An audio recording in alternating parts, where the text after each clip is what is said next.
Jesse caught sight of a short steeple peeking above a thicket of trees and brush and slowed down. He found a driveway, all but swallowed by bushes, and turned off the gravel road. Brambles and saplings scraped the side of the truck as he drove down a long drive to a small church. The structure had a slight lean to it, as though one more hard wind would see it over. The boards and siding were stripped of paint and weathered pale gray. A large wooden cross lay splintered upon the front steps, apparently having tumbled from its perch atop the steeple. The door and windows were boarded up, and Jesse found no sign that anyone had visited the place in ages. They were well clear of the road, but Jesse didn't want to take any chances, so he pulled all the way behind the church, parking beneath a sprawling oak. He cut off the engine and got out. Isabel did the same, and they came around as the Belsnickels helped Krampus from the camper. Krampus slung the sack over his shoulder and slid out. His skin and hair were even darker now, a true deep black, almost pitch, and his horns appeared to be growing back. He still had a slight hobble to his walk, and Jesse found it hard to believe that this was the same wretched creature he'd first seen in the cave. A wire fence ran from the other side of the oak. 3 cows stood at the wire watching them with bored, unimpressed faces. Krampus took a deep breath, seemed to inhale everything around him. It's good to be alive this day. Vernon rolled his eyes. Krampus laughed, clapped Vernon on the back. Open your soul, my dear Vernon, and let Mother Earth sing you her song. Krampus's voice sounded stronger, fuller, deep and lyrical like a bass cello. Jesse plucked a branch full of gray, weathered leaves up out of the snow and headed back toward the road. Where are you going? Isabel asked. Snipe hunting. Snipe hunting? What's a snipe? Jesse looked at her as though she must be kidding. Really? She frowned. What is it? Jesse let out a snort. Isabel's face clouded and Jesse couldn't help but laugh. Isabel set her hands on her hips. Well, are you going to tell me or not? Jesse just shook his head and kept walking up the drive. Isabel stood for a moment longer before letting out a huff and following after him. Jesse stopped where his tire tracks left the gravel road. He brushed the limb back and forth across the fresh snow, doing at least a passable job of obscuring the tracks. He tossed the limb away. That'll have to do. He noted Isabel still looking perturbed. He smiled. If we ever get out of this mess, I promise to take you snipe hunting. Jesse scanned the horizon. The clouds were moving in again, and the sky threatened snow. Jesse hoped it would hurry up. Snow would cover their tracks. He headed back to the truck, slid out his guitar. The Belsnickels had broken in through the back door, and Jesse followed Isabel inside. There was no electricity, and it was hard to see with all the windows boarded up, but the dusty gloom didn't stop the Belsnickels. They were busy clearing stacks of junk and old boxes off the rows of pews, making room to sit and lie down. Vernon crouched in front of a cast-iron, pot-bellied stove, stuffing it full of broken bits of cedar paneling, preparing it for a fire. Jesse found several oil lamps lined up on a shelf. He consolidated the remnants of oil until he had one full lamp. He doused the wick, then plucked out his lighter and got it to burn, dialing down the flame. He walked over to Vernon and lent him his lighter, and soon the stove was producing heat. The space wasn't much larger than a schoolroom and appeared to have been used only for storage for decades. A pulpit sat atop a small platform built against the far wall. A large hand-carved cross bearing the suffering Son of God hung behind it. Krampus stood in front of it, staring up into the tortured eyes of Jesus, his tail twitching. Isabel came by, carrying an armful of dusty curtains. Here, she tossed one at Jesse. Not much, but it'll help keep the chill off. There's a bunch more over by the stove if you need them. She moved on, handing them out to the rest of the Belsnickels. Jesse carried the curtain over to a dilapidated upright piano covered in old dirt daubered nests. He dropped the curtain on the floor next to the wall and stretched out, propping one boot atop the other. He leaned his head back, letting out a long, weary breath. Feels damn good to stop moving for a bit. It struck him that he'd been running non-stop without sleep and on only a few strips of jerky for almost 24 hours. He sat the guitar across his lap, seeing if he could fix the loose frets. Broke or not, he still found it comforting just to hold. He softly strummed the strings while trying to get it back in tune. Damn, he whispered and winced, flexing his hand. It was getting hard to move his fingers. The wound had become red and inflamed, and Jesse feared it might be infected. Way things are going for me, probably have gangrene by morning. He noticed Krampus watching him. The creature hobbled over and took a seat next to him. Krampus looked worn out, yet there was a gleam in his eyes that hadn't been there before. A long day for all of us indeed, Krampus said.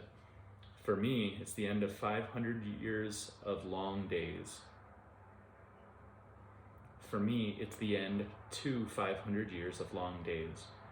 He pulled the sack into his lap and caressed it like a pet, as together they watched the bell-snickles situate themselves for sleep, all with the exception of Vernon, who paced relentlessly back and forth across the church, peeking out between the slats as though Santa was out there with his sword and a hungry pack of wolves. Krampus tapped the guitar. You have music in your heart, Jesse nodded. I would have you play a song for me. Jesse opened his palm, showed Krampus the wound. Can't. Not till this thing's healed up anyhow. Then almost to himself, maybe never again. Perhaps there is something for it. Krampus opened the sack, closed his eyes, and inserted his hand. Rapt concentration strained his features, then a smile broke. Ah, all is not lost. Some things have survived the great flame. Krampus pulled out a cone-shaped flask. It was covered in black ash, its long neck sealed in charred wax. He peeled away the wax and plucked out a rotting cork, then placed the bottle to his lips and took a long swig. Ah, he wiped his mouth on the back of his arm, all the sweeter for the long wait. Now hold out your hand. Jesse looked unsure. Fear not. This is not just any mead, but mead from Odin's own stores. This, Krampus held out the flask and marveled, is from the cellars of Valhalla itself. It comes from the udders of Hedron, who feeds on the foliage of the tree Lyra. It would do your wound good. It will do your wound good. Now cup your hand. Jesse extended his hand. Krampus tilted the flask, and Jesse braced himself for the sting of alcohol. An amber liquid flowed into Jesse's palm. It sparkled. Jesse felt warmth, then a pleasant tingling sensation as the liquid slowly soaked into his flesh. He flexed his hand. It did indeed feel a little better. Krampus handed him the flask. Here, a drink for your heart and soul. Jesse took the bottle, put it up to his nose, and sniffed. It smelled like the sweetest day in spring. I hand you the mead of the gods, and you sniff at it? Krampus let out a snort. Drink, fool. Jesse took a tentative sip. It was as though someone had poured pure joy down his throat, the warmth spreading in his gullet, not the burn of whiskey, but the way you feel when you're in love. He took another sip, a long one, and tried to take another when Krampus pulled the bottle from him. Careful, Krampus said. It is not for mortals. Too much and you might sprout horns. He rapped his knuckles against his own broken horns, winked, and took a long swig. Jesse laid his head back. The world around him seemed to lose its edges, and he felt he was floating, drifting away from all his worries and fears. What do you dream of? Krampus asked. Dream? Your passions. What dreams take you off to sleep each night? Jesse thought for a minute. Playing my songs? They are my best dreams. Those are my best dreams. The music and me come together. The melody is so clear. The crowd digs me. Jesse smiled. They hold up their lighters and cell phones and sway to the tune. The encores go on all night long. So that is what you most want from life, to play your music? Jesse thought for a minute and nodded. That'd be enough. It's the only time I truly feel connected with myself, with people. When the music is good, it's like I took a feeling right from my heart, took my deepest highs and lows and shared them with folks. More like weaving a spell than playing. Don't care if it's just a bunch of drunks neither. Don't matter. What matters is to be able to touch someone that way. Krampus nodded. Those dreams, they are your soul. You must live them to their fullest. Yeah, but they're just dreams, you know. And the problem with dreams is you have to wake up. What do you mean? I mean, it's time for me to grow up, I guess. To give it up. Time to leave the dreams behind. Because there's no room for dreams in the real world. No, Krampus's voice grew stern. That is not true. Your dreams are your spirit, your soul, and without them, you are dead. He made a fist. You must guard your dreams, always, lest someone steal them from you. I know what it is to have your dreams stolen. I know what it is to be dead. His voice was almost a growl. Guard your dreams. Always guard your dreams. They were both silent for a long while. How's the hand? Krampus asked. Jesse looked at the wound. Most of the redness was gone. He wiggled his fingers. There was almost no pain. Is it better? Yes. Yeah, Jesse marveled. It is. Good. Vernon walked past, stooped and peeked outside through the slats in the window next to them. Vernon, Krampus called, stop your fretting. It is helping no one. Vernon threw up his hands. How can you act so casual knowing those things are hunting us? Vernon, come here. Vernon stayed at the window, nervously twisting the ends of his beard. You know, it's not like they're all that far back up the road. Come on, Vernon, I command it. Oh, come, Vernon, I command it. Vernon came over. Krampus held up the flask. Drink. Vernon pushed a long, stray strand of greasy hair from his face and eyed the flask suspiciously. Mead. Vernon's face brightened. Oh! He took the flask and took a long sip, then another. Pass it around, Krampus said. Give some to Nippy. He is in need. Jesse noted that Nippy had removed the blood-soaked rag from his wound.